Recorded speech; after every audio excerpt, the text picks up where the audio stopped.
Peggy 16.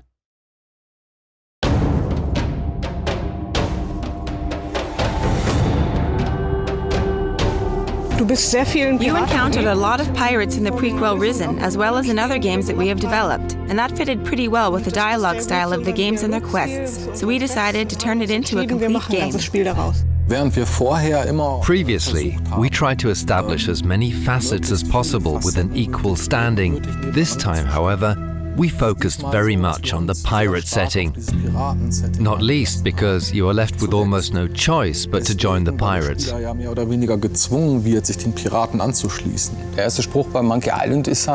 first line of Monkey Island is, "I want to be a pirate," and then you gotta go to the tavern and do piratey things, find a treasure and so on. And these are of course things our players get to do as well.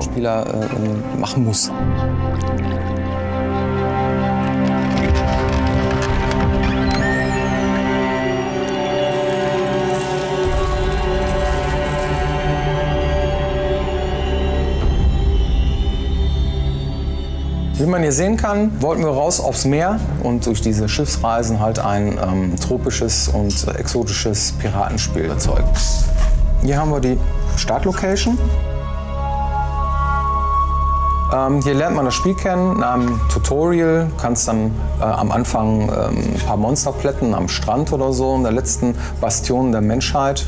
Fährst dann auch ziemlich schnell dann mit dem Schiff rüber zu der ersten Insel, die dann schon etwas größer ist, wo es auch zwei Lager gibt, einmal von der Inquisition und einmal hier hinten das Piratenlager. Da wird die Welt ein bisschen größer. Wenn du dich den Piraten angeschlossen hast, dann kannst du dann mit dem Schiff direkt mit den Piraten zu dieser Küstenregion auf dieser Seite dann hinreisen.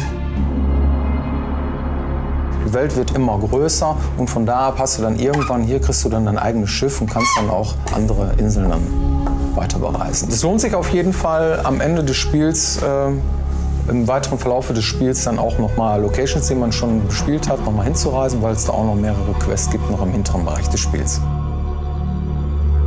Also wir haben damals angefangen. Back then, we started with the prototypes.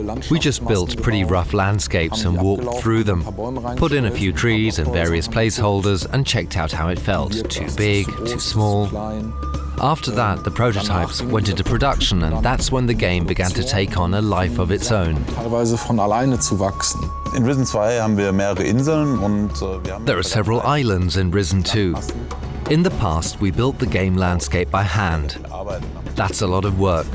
You have to add a lot of details and create all the paths. Little adaptations or corrections create a lot of work and effort. Therefore, we decided to implement a terrain engine, which is a first in the history of Piranha Bytes. And it paid off, because we were able to implement prototypes way faster. Prototypen als auch implementieren konnten.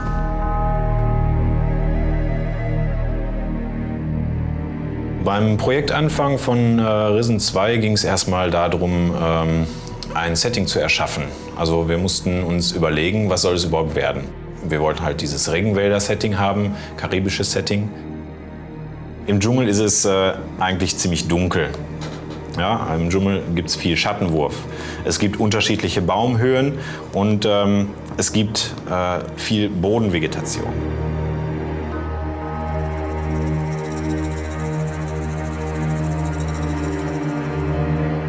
Wir haben jetzt in Risen 2 uns für einen leichten Dschungel entschieden. Ja, also weniger dicke, große Bäume, sondern eher dünne, kleine und davon ganz viele.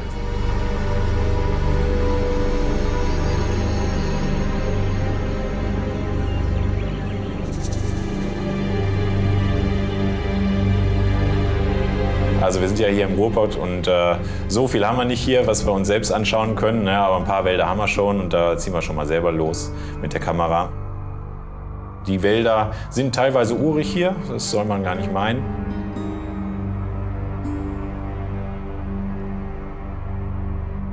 Es ist wie immer gewesen. It was the usual struggle of making it neither too big nor too small. We tried to keep things balanced out. On the one hand, you've got to create a world that's big enough to make it plausible that you require a ship to get from one scene to the next. On the other hand, if it's too big, it gets boring due to the sheer size of it. We used the islands to put certain structures in place. At the start, players have no ship, so they are told to go to island A, then to island B, and suddenly you get your ship and you can get to island C, D, E, F, G, in whatever order you desire. We had to think about how to give each island its own unique character, so that every time you set foot on a new shore, you'll find yourself in the same situation, washed up onto an unknown island as in Risen 1. The settings and plots are set up correspondingly. Originally, we intended to have smaller locations, but a lot of them. What we've got in the end are a lot of big locations and a lot more fun exploring them. We are not able to build a camp that consists of only 5 interacting characters. There's got to be at least 20 of them, and of course each of them has at least one quest for you. As a result, the game has grown. It really became a huge world.